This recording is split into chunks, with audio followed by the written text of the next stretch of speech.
السلام علیکم ورحمۃ اللہ وبرکاتہ۔ ان الحمد للہ نحمده ونستعینه ونستغفره ان الحمد للہ نحمده ونستعینه ونستغفره ونؤمن به ونتوکل علیہ ونعوذ باللہ من شرور انفسنا ومن سیئات اعمالنا من يهده الله فلا مضل له ومن يضلله فلا هادي له وأشهد أن لا إله إلا الله وحده لا شريك له وأشهد أن محمدا عبده ورسوله أما بعد فإن خير الحديث كلام الله وخير الهدي هدي محمد صلى الله عليه وسلم وشر الأمور محدثاتها وكل محدثة بدعة وكل بدعة ضلالة وكل ضلالة في النار۔ قال الله سبحانه وتعالى في كلامه المجيد والفرقانه الحميد: أعوذ بالله السميع العليم وبوجهه الكريم وسلطانه القديم من الشيطان الرجيم من حمده ونفخه ونقصه۔ اهدنا الصراط المستقيم صراط الذين أنعمت عليهم غير المغضوب عليهم ولا الضالين آمين۔ رب اشرح لي صدري ويسر لي أمري واحلل عقدة من لساني يفقهوا قولي رب زدني علما اللهم رب زدني علما اللهم علمتنی وعلمنی ما ينفعنی وزدنی علما آمین۔ پیارے بچوں اور پردہ نشین ماں اور بہنوں، محکم الحاکمین کی توفیق سے آج بھوپال کی آپ تمامی حضرات کے سامنے کچھ اہم ترین باتیں حالات حاضرہ کی پس منظر پر رکھنے کی کوشش کروں گا جو آپ لوگوں نے سن لیا ہے، اور خطبہ حاجہ کے بعد میں نے جو سورت پڑھی ہے شاید ہی کوئی یہاں پر موجود ہوگا جس کو معلوم نہ ہو کہ وہ کون سی سورت ہے۔ میں نے سورہ فاتحہ کی آخری آیتیں پڑھی، ٹھیک ہے؟ سورہ فاتحہ کی سب سے آخری جو ہے 3 یا 4 آیتیں، 3 آیتیں میں نے پڑھی، جس میں رب العالمین احکم الحاکمین نے ارشاد فرمایا ہے: اہدنا الصراط المستقیم۔ بندوں کو دعا مانگنے کا طریقہ سکھا رہا ہے رب العالمین کہ بندے اللہ سے اس طرح دعا مانگے کہ اے اللہ مجھے بالکل سیدھا راستہ دکھا، صراط الذین انعمت علیہم، وہ راستہ دکھا جس پر تو انعامات نوازنے والا ہے، انعامات دینے والا ہے، ایسے لوگوں کا راستہ دکھا، غیر المغضوب علیہم ولا الضالین۔ اے اللہ ہم تیری پناہ چاہتے ہیں ایسے لوگوں کے راستے سے جن پر تیرا غضب نازل ہوا اور جو لوگ گمراہ ہو گئے، ایسے لوگوں کے راستوں سے ہم کو بچا۔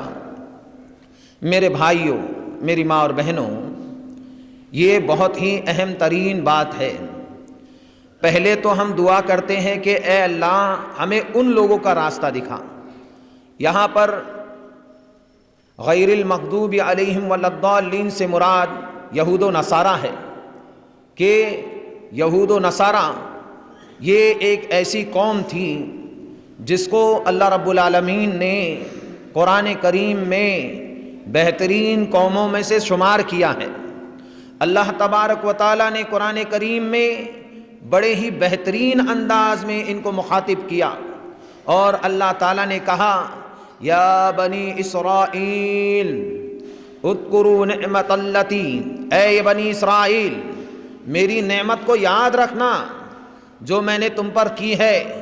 اور آگے اللہ نے کہا: فضلتکم علی العالمین، میں نے تم کو پورے عالمین پر فضیلت بخشی ہے۔ اللہ اکبر۔ بنی اسرائیل کو اللہ رب العالمین نے یہ جو عزت دی، یہ جو مقام دیا، یہ مقام کوئی چھوٹا مقام نہیں ہے، یہ ایک ایسی قوم تھی جس کے لیے رب العالمین آسمان سے کھانا نازل کرتا تھا، دسترخوان۔ سورہ مائدہ کا مطلب ہی دسترخوان ہے۔ اللہ اکبر۔ یہ ایسی قوم تھی جس کو رب العالمین نے تکلیف نہیں پہنچنے دی، اللہ تعالیٰ نے ان کو بے شمار نعمتوں سے نوازا، اور اللہ تعالیٰ کی یہ معزز چہیتی اللہ رب العالمین کی قوم، اللہ تعالیٰ نے اس کو ایک قوم قرار دیا ہے میرے بھائیوں۔ لیکن یہ وہی قوم ہے جس سے مسلمان پانچوں وقت کی نماز میں اس کی نماز ہی نہیں ہوگی، کسی مسلمان کی نماز ہی نہیں ہوگی جب تک کہ یہ سورہ نہ پڑھے۔ اللہ کے نبی محمد صلی اللہ علیہ وسلم نے ارشاد فرمایا، لا صلاۃ لمن لم یقرأ بفاتحۃ الکتاب، اس آدمی کی نماز نہیں جس نے سورہ فاتحہ نہ پڑھا۔ اللہ اکبر۔ چاہے کوئی بھی نماز ہو، چاہے جنازے کی نماز ہو، عید کی نماز ہو، سنت ہو یا نوافل ہو، فرض ہو، چاہے وہ اشراق کی نماز ہو، چاہے وہ سوریہ گرہن چندر گرہن کی نماز ہو، ہر نماز میں مسلمان اللہ سے پناہ مانگتا ہے کہ اے اللہ ان کے راستے سے ہم کو بچا لینا، جن پر تیرا غضب نازل ہوا۔ یہ غضب کیوں نازل ہوا؟ جو لوگ گمراہ ہو گئے، یہ گمراہ کیوں ہو گئے؟ اللہ اکبر۔ یہ قوم، جس قوم کے بارے میں اللہ رب العالمین احکم الحاکمین نے سورہ مائدہ آیت نمبر 78 میں ارشاد فرمایا، لعن الذین کفروا من بنی اسرائیل، لعنت بھیجی گئی بنی اسرائیل کے اوپر، علی لسانی داؤد و عیسی ابن مریم، حضرت داؤد علیہ السلام کی زبان سے اور عیسیٰ ابن مریم کی زبان سے۔ اللہ اکبر۔ ایک ایسی قوم جس کو اللہ نے مقام عطا فرمایا، جس کو اللہ نے بہت بڑا ایک بہترین انداز میں مخاطب کیا، ایک ایسی قوم جس کے لیے اللہ تعالیٰ آسمان سے دسترخوان نازل کرے، اس قوم کے بارے میں رب العالمین احکم الحاکمین ارشاد فرماتا ہے کہ لعن الذین کفروا من بنی اسرائیل، بنو اسرائیل پر لعنت بھیجی گئی، علی لسانی داؤد و عیسی ابن مریم، حضرت داؤد علیہ السلام کی زبان سے اور عیسیٰ علیہ السلام کی زبان سے۔ کیوں ایسا ہوا؟ کیوں ایسا ہوا؟ یہ نعمت کیوں چھن گئی؟ یہ لوگ کیوں برباد ہو گئے؟ یہ لوگ کیوں اللہ اکبر برباد ہو گئے؟ اللہ رب العالمین نے آگے ارشاد فرمایا، قانو لا ینہاہون، یہ قوم کا کام یہ تھا کہ یہ لوگ برائی سے روکتے نہیں تھے، یہ لوگ برائی سے لوگوں کو روکتے نہیں تھے۔ اللہ اکبر۔ برائی سے لوگوں کو روکنا، بھلائی کا حکم دینا، یہ ایک عظیم کام ہے اللہ کے نزدیک۔ اللہ رب العالمین نے اس کام کے کرنے والوں کی تعریف بیان کی ہے۔ اللہ اکبر۔ میرے بھائیوں، میں موجودہ حالات میں دعوت کیسے، اللہ اکبر، اس کا میں نقشہ کھینچنا چاہتا ہوں۔ نقشہ تھوڑی سی باتیں دنیاوی آئے گی، کیسے؟ موجودہ دور میں مسلمانوں کے حالات کو دیکھیے۔ مسلمان اگر کہیں نکلتا ہے 10 لوگ اس کو گھیر کر مار دیتے ہیں، موم لنچنگ کے نام پر اس کو ختم کر دیتے ہیں۔ مسلمان سہما ہوا ہے۔ اللہ اکبر۔ ہم دیکھتے ہیں اپنی آنکھوں سے کیا منظر ہے، کیا منظر ہے۔ اللہ اکبر۔ میرے بھائیوں، ڈرنے کی کوئی بات نہیں، یہ کوئی پہلی دفعہ نہیں ہو رہا ہے، ایسا پہلے بھی ہو چکا ہے۔ اگر ہم دیکھتے ہیں تاریخ کے اوراق کو ہم پلٹ کر دیکھتے ہیں تو 7ویں صدی ہجری میں ہم دیکھتے ہیں کہ مسلمانوں نے ان کی بدعمالیوں کی وجہ سے، ان کے گناہوں کی وجہ سے اللہ رب العالمین نے مسلمانوں کا تختہ پلٹ دیا، مسلمانوں پر ظالم اور جابر لوگوں کو مسلط کر دیا۔ اللہ اکبر۔ ہم نے دیکھا عراق میں، بغداد میں، بغداد ایران میں ہم نے دیکھا کہ تاتاریوں نے مسلمانوں کا کس قدر خون بہایا۔ اللہ اکبر۔ مسلمانوں کو کیسے مارا گیا۔ اللہ اکبر۔ ہم پس منظر کو، اس پورے حالات کو، اس پورے واقعات کو اختصار کے ساتھ آپ کے سامنے رکھنا چاہتے ہیں۔ اس وقت ایک مسلمان کو مسلمان ہی نہیں سمجھا جاتا، انسان نہیں سمجھا جاتا، ایک مسلمان کو انسان نہیں سمجھا جاتا۔ اللہ اکبر۔ اس وقت وہاں ایسا معاملہ تھا کہ شاہی جو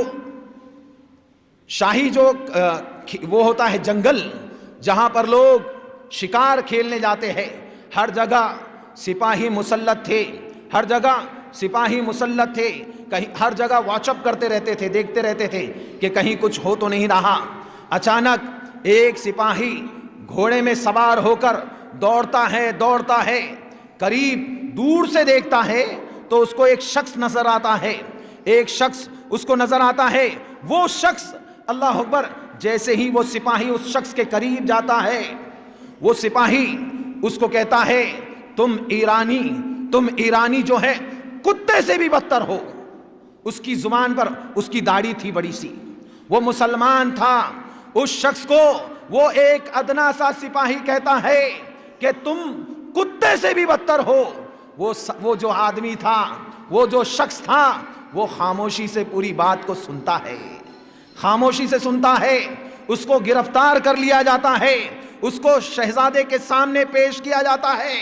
شہزادے کے سامنے جب اس کو پیش کیا جاتا ہے، اس کے سامنے، پورے لوگوں کے سامنے اس کو ذلیل کیا جاتا ہے، اس کو کہا جاتا ہے تم کتے سے بھی بدتر ہو، تم ایسے ہو، تم ویسے ہو۔ وہ آدمی خاموشی سے سنتا رہتا ہے، نیچے چہرہ کر کے سنتا رہتا ہے۔ یہ دیکھ کر سارے لوگ بولتے ہیں کتنا منحوس ہے یہ شخص، ہم اتنا اس کو بول رہے ہیں، یہ کتے سے بھی بدتر شخص، اس کی شکل دیکھو کتے سے بھی بدتر ہے۔ وہ شخص کیا کہتا ہے؟ اللہ کی قسم ہے میں واقعی میں کتے سے بھی بدتر ہو جاتا اگر اسلام میرے پاس نہیں ہوتا، اگر اسلام میرے پاس نہیں ہوتا۔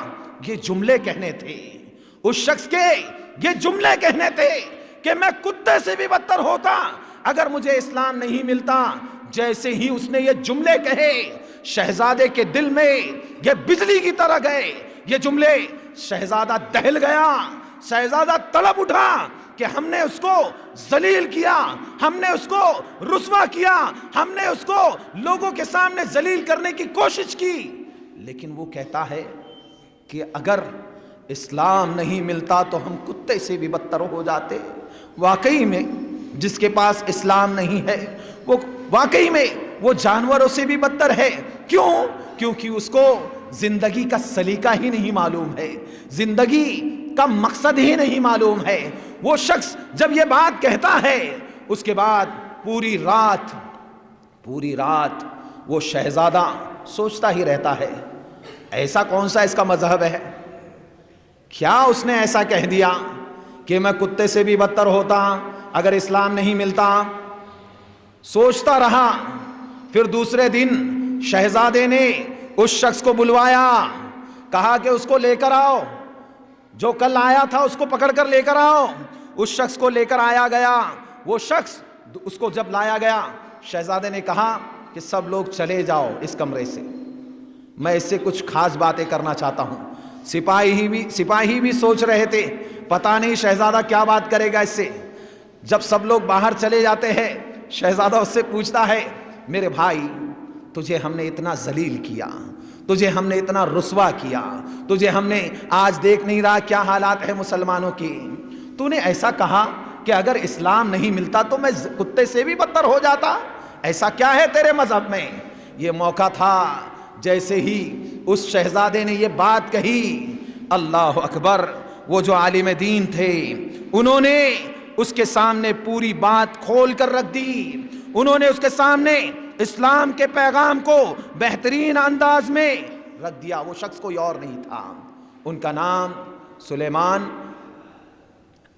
شیخ سلیمان ایرانی تھا ان کا نام، اللہ اکبر، یا سلمان ایرانی تھا، دونوں میں سے کوئی ایک نام ہے۔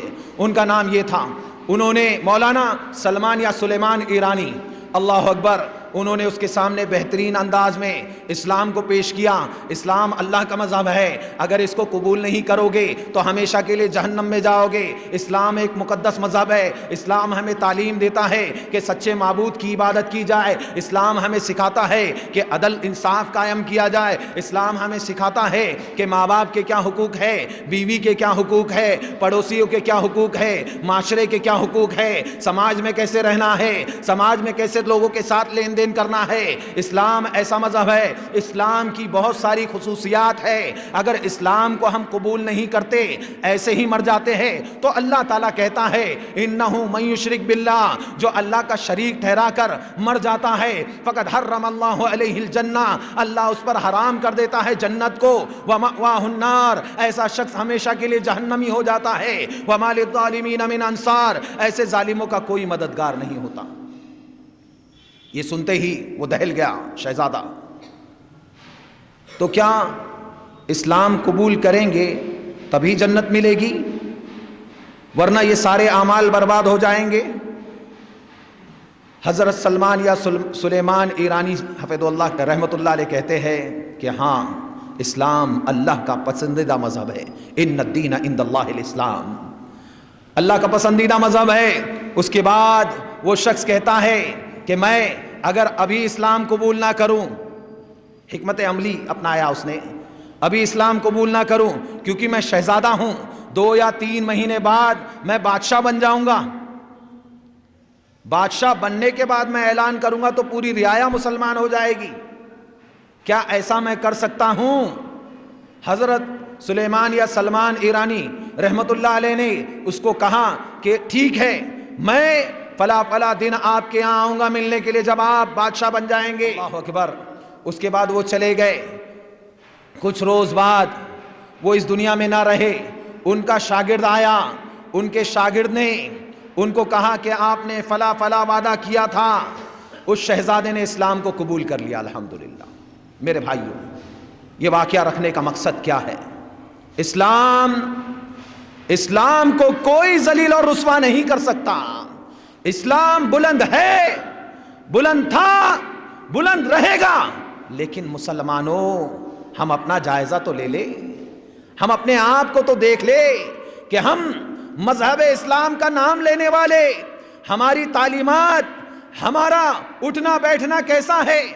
میں کیونکہ غیر مسلم گھرانے سے تعلق ہے میرا, غیر مسلموں کے جو سوچ اور ان کے جو وچار ہوتے ہیں اس کو میں بخوبی جانتا ہوں. غیر مسلم ایک مسلمان کو جب دیکھتا ہے کوئی غلطی کرتا ہے, وہ مثال کے طور پر پان کھایا, کہیں بھی تھوک دیا, تو کیا کہے گا معلوم؟ غیر مسلم, ان کا مذہب ہی ایسا ہے.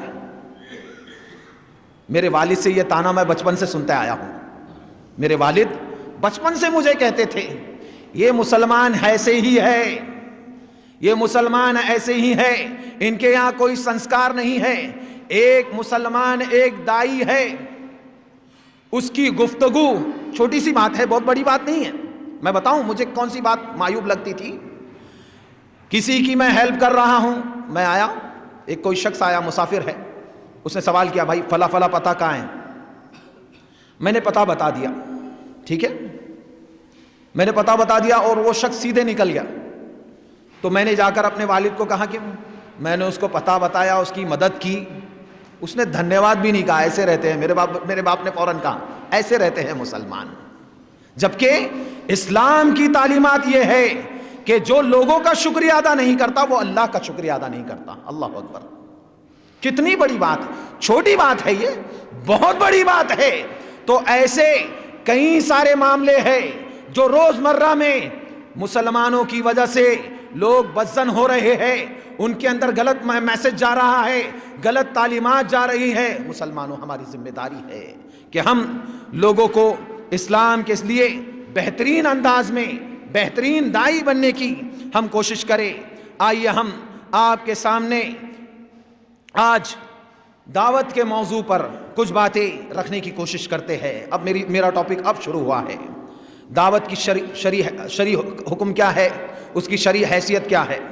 کتاب و سنت سے بات واضح ہے کہ دعوت اللہ کی ذمہ داری ہر مسلمان پر اس کی طاقت کے مطابق فرض ہے، ہر مسلمان پر اس کی طاقت کے مطابق فرض ہے۔ اور خاص کر کے جب ایسے حالات ہو جائے، جب شرک کا بول بالا ہو اور توحید کمزور ہو، یعنی توحید کے ماننے والے کم ہو، تو ایسی صورت میں ہر مسلمان کی ذمہ داری ہو جاتی ہے کہ وہ اللہ کے بندوں تک کے اللہ کا پیغام پہنچائے۔ اللہ رب العالمین نے قرآن کریم میں سورہ نحل آیت نمبر 125 میں ارشاد فرمایا، رب العالمین کہتا ہے ادعو الی سبیلی، دعوت دو، بلاؤ، انوائٹ کرو، آمنترن دو، انویٹیشن دو، الی ربک، تمہارے رب کی طرف تم سب کو بلاؤ، بالحکمہ، حکمت کے ذریعے، والموعظۃ الحسنہ، بہترین نصیحت کے ذریعے، وجادلہم باللتی ہی احسن، اگر اختلاف ہو جائے تو بہترین انداز میں اختلاف کو حل کرو۔ میرے بھائیوں، اس آیت سے ہمیں معلوم پڑا کہ ہم اگر کسی کو اللہ کی طرف بلا رہے ہیں، اختلافات ہوتے ہیں تو اس کو احسن انداز میں حل کرنا چاہیے۔ اللہ رب العالمین نے قرآن کریم میں سورہ آل عمران آیت نمبر 104 میں ارشاد فرمایا، وَلْتَكُمْ مِنْكُمْ أُمَّةٌ يَدْعُونَ إِلَى الْخَيْرِ وَيَأْمُرُونَ بِالْمَعْرُوفِ وَيَنْهَوْنَ عَنِ الْمُنْكَرِ وَأُولَئِكَ هُمُ الْمُفْلِحُونَ۔ اللہ نے کہا وَلْتَكُمْ مِنْكُمْ أُمَّةٌ، تم میں ایک ایسا گروہ ہونا چاہیے، مسلمانوں تم میں ایک ایسا گروہ ہونا چاہیے، یدعون الی الخیر، جو دعوت دیتا رہے خیر کی طرف، ویأمرون بالمعروف، بھلائی کا حکم دیتا رہے، وینہون عن المنکر، برائی سے روکتا رہے، وَأُولَئِكَ هُمُ الْمُفْلِحُونَ، یہی لوگ کامیاب ہونے والے ہیں۔ اللہ رب العالمین نے قرآن کریم سورہ قصص کی آیت نمبر 87 میں ارشاد فرمایا، رب العالمین کہتا ہے وَادْعُوا إِلَىٰ رَبِّكَ وَلَا تَكُونَنَّ مِنَ الْمُشْرِكِينَ، اپنے رب کی طرف دعوت دو، تم مشرکوں میں سے مت بن جانا۔ اللہ اکبر، بات چھوٹی ہے، قرآن کی آیت ہے، اللہ نے کیا کہا؟ اپنے رب کی طرف بلاؤ، تم مشرکین میں سے مت بن جانا، یعنی مشرکین دعوت کا کام نہیں کر سکتے ہیں، اہل توحید کی ذمہ داری ہے، اہل توحید اللہ کی طرف بلائیں گے، مشرکین معبودان باطلا کی طرف بلائیں گے۔ اس لیے دعوت کا کام توحید پرست کی ذمہ داری ہے۔ اللہ رب العالمین نے قرآن کریم میں ارشاد فرمایا وَادْعُوا إِلَىٰ رَبِّكَ إِنَّكَ لَعَلَىٰ هُدًى مُسْتَقِيمٍ، اللہ نے کہا کہ اپنے رب کی طرف دعوت دیتے رہو، بے شک آپ سیدھے راستے پر ہے، یعنی سیدھے راستے پر رہنے والا ہی ایک اچھا دائی ہو سکتا ہے، غلط راستے پہ رہنے والا کسی تحریک کی طرف دعوت دے گا، کسی انسان کی طرف دعوت دے گا، کسی کنٹری کی طرف دعوت دے گا، کسی علاقے کی طرف دعوت دے گا، کسی بستی کی طرف دعوت دے گا۔ جو لوگ قرآن اور سنت کے ماننے والے ہیں وہ لوگ قرآن اور سنت کی طرف دعوت دیں گے۔ تو میرے بھائیوں، اس سے ہمیں دعوت کے بارے میں معلوم ہوا کہ دعوت کا حکم کیا ہے۔ دعوت کا حکم کیا ہے؟ دعوت حالات کے مطابق ہر مسلمان پر فرض ہے۔ میرے بھائیوں، دعوت کی فضیلت میں ایک دائی کی بات سب سے بہترین بات اللہ نے قرار دی۔ ایک دائی کے بارے میں اللہ نے کہا، دائی کس کو کہتے ہیں؟ جو لوگ اللہ کی طرف بلاتے ہیں ان کو دائی کہا جاتا ہے۔ اس کو اللہ تعالیٰ نے بہترین انسان کہا۔ رب العالمین نے ارشاد فرمایا سورہ فصلت آیت نمبر 33 میں رب العالمین ارشاد فرماتا ہے وَمَنْ أَحْسَنُ قَوْلًا مِّمَّنْ دَعَا إِلَى اللَّهِ وَعَمِلَ صَالِحًا وَقَالَ إِنَّنِي مِنَ الْمُسْلِمِينَ، اور اس سے اچھی بات کس کی ہوگی کہ اللہ کے بندوں کو اللہ کی طرف بلایا جائے اور اپنے عمل سے خود بھی اعمال صالحہ کیا جائے، اور لوگوں کے بیچ میں اپنے کردار کے ذریعے، اپنی گفتگو کے ذریعے، اپنے تمام معاملات کے ذریعے یہ اعلان کر دیا جائے کہ ہم اللہ کے فرما بردار ہیں۔ اللہ تعالیٰ نے ایسے لوگوں کی تعریف بیان کی۔ رب العالمین احکم الحاکمین نے دائی کی اللہ اکبر تعریف بیان کی۔ دائی کے لیے بے شمار اجر ہے، دائی کے لیے بے شمار اجر ہے۔ کیا اجر ہے بھائی؟ اللہ کے رسول صلی اللہ علیہ وسلم ارشاد فرماتے ہیں من دل علی خیر فلہ مثل اجر فاعلہ۔ اللہ کے رسول صلی اللہ علیہ وسلم، صحیح مسلم کی روایت ہے کہ جو لوگ کسی کو خیر کی طرف دعوت دیتے ہیں اس کو اتنا ہی اجر ملے گا، جو خیر پر عمل کر رہا ہے اس کو جتنا ملے گا اتنا ہی اجر بلانے والے کو ملے گا۔ کتنی بڑی بات ہے، یہ دعوت کی فضیلت ہے۔ اس کے علاوہ اللہ کے رسول صلی اللہ علیہ وسلم نے ارشاد فرمایا، جنگ کا میدان ہے، حضرت علی سامنے ہے، حضرت علی کو انکریج کر رہے ہیں، حوصلہ افزائی کر رہے ہیں، ابھار رہے ہیں. کیا کہہ رہے ہیں؟ فواللہ، اللہ کی قسم ہے، لَأَن يَهْدِيَ اللَّهُ بِكَ رَجُلًا وَاحِدًا، اے علی اگر تیرے ذریعے ایک انسان بھی ہدایت پر آ جاتا ہے تو تیرے لیے سرخ اونٹ سے بھی زیادہ بہتر ہے. جنگ کا میدان ہے، جنگ کے میدان میں لوگ کیا کہتے ہیں؟ ہاں، بھگوت گیتا اٹھا کر پڑھیے، کیا کہتے ہیں لوگ جنگ کے میدان میں؟ شری کرشن جی کہتے ہیں اے ارجن مار ان کو، مار کس کو؟ چچیرے بھائیوں کو مار، ان کو مار تجھے سورگ ملے گا. جنگ کے میدان میں لوگ ایسے ابھارتے ہیں، ایک دوسرے کو ابھارتے ہیں، لیکن اللہ کے رسول صلی اللہ علیہ وسلم حضرت علی کو کہہ رہے ہیں اے علی، جنگ کے میدان میں سامنے دشمن ہے، ہاتھ میں ہتھیار ہے، سامنے سے مار دیا جائے گا. اللہ کے رسول کہتے ہیں فواللہ، اللہ کی قسم ہے اے علی اگر تیرے ذریعے ایک آدمی بھی ہدایت پر آ جائے تو تیرے لیے سرخ اونٹ سے بھی زیادہ بہتر ہے. اسلام جنگجو مذہب نہیں ہے، اسلام انسانوں کو کاٹنے کا حکم نہیں دیتا. جو لوگ کہتے ہیں ایسا کہ قدم قدم پر اسلام مارنے کا، کاٹنے کی شکشا دیتا ہے، یہ کرورتا کا مذہب ہے، یہ کرورتا سکھاتا ہے. میرے بھائیوں، اس سے بڑی آپ تمام دنیا کے لوگوں کو کیا مثال ہم دے سکتے ہیں کہ رحمت للعالمین حضرت علی کو بھیج رہے ہیں کہ علی تیرے ذریعے ایک آدمی بھی ہدایت پہ آ جائے تو تیرے لیے سرخ اونٹ سے بھی بہتر ہے.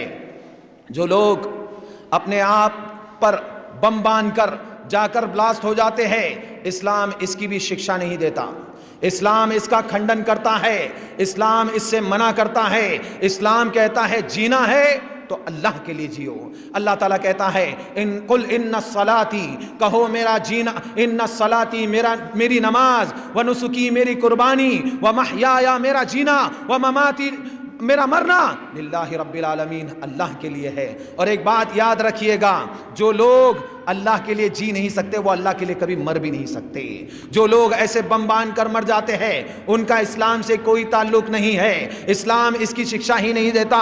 بلکہ جنگ کے میدان میں بھی اسلام نے حضرت محمد صلی اللہ علیہ وسلم کے ذریعے حضرت علی کو یہ شکشا دی ہے کہ لوگوں کو نصیحت کرنا، لوگوں کو سمجھانا. اگر تیرے ذریعے وہ لوگ ہدایت پہ آ گئے تو تیرے لیے سرخ اونٹ سے بھی زیادہ بہتر ہے. دعوت ہی کی پناہ پر یہ امت خیر امت کی دعوت کی ہی بنا پر، دعوت کو اگر یہ امت لازم پکڑی رہے، دعوت کی بنا پر ہی یہ امت خیر امت کے لقب کو حاصل کر سکتی ہے. اللہ اکبر. ورنہ یہ امت خیر امت کے منصب کو حاصل نہیں کر پائے گی. اللہ تعالیٰ نے قرآن کریم میں سورہ آل عمران کی آیت نمبر 110 میں ارشاد فرمایا، بہت جامع آیت ہے، بہت جامع آیت ہے، کنتم خیر امہ، تم بہترین امت ہو. کس لیے؟ بریانی کھانے کے لیے، پلاؤ کھانے کے لیے، پایا کھانے کے لیے، دعوت اڑانے کے لیے. کس لیے بہترین امت ہے؟ کنتم خیر امہ، تم بہترین امت ہو. کس لیے؟ آپس میں لڑنے کے لیے، ایک دوسرے کو نیچا دکھانے کے لیے. کس لیے بہترین امت ہو؟ اخرجت للناس، آپ کو بہترین امت اس لیے اللہ نے کہا کیونکہ اللہ نے آپ کو برپا ہی لوگوں کے لیے کیا ہے. کس کے لیے کیا؟ اخرجت للناس، تم لوگوں کا خروج ہی، تم لوگوں کا نکلنا ہی للناس، سارے انسانوں کے لیے ہے، اپنے لیے نہیں. مسلمان اپنے لیے نہیں جیتا.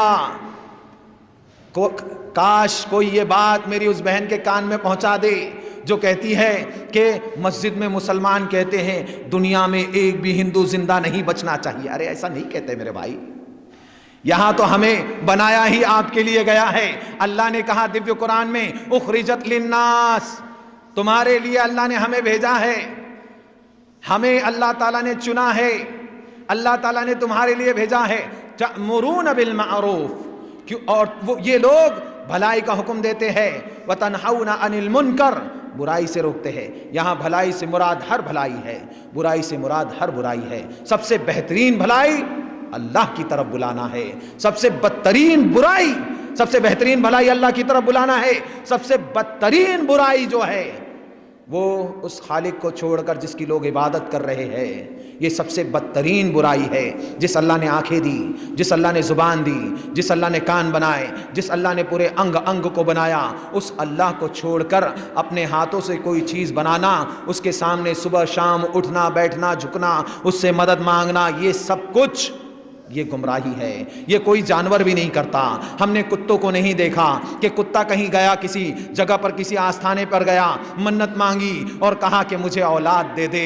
کتے نے کبھی مدد نہیں مانگی، بلکہ وہ بھی اللہ سے مانگتا ہے۔ ہم نے جانوروں کو کبھی نہیں دیکھا کہ کوئی جانور جا رہا ہے، کہاں جا رہا ہے، لوگ دیکھ رہے ہیں محلے والے، ارے یہ کتا کہاں جا رہا ہے، یہ فلاں بندر کہاں جا رہا ہے، یہ فلاں جانور کہاں جا رہا ہے، کہ کبھی کسی مزار پر، کسی دربار پر کسی کو جاتے ہوئے ہم نے نہیں دیکھا کہ وہ وہاں جائے اور مرادیں مانگے، مدد مانگے۔ کوئی بھی جانور کسی اور سے نہیں مانگتا، پھر بھی وہ خالق کائنات ان کو ایک ساتھ 9-10 اولاد دیتا ہے۔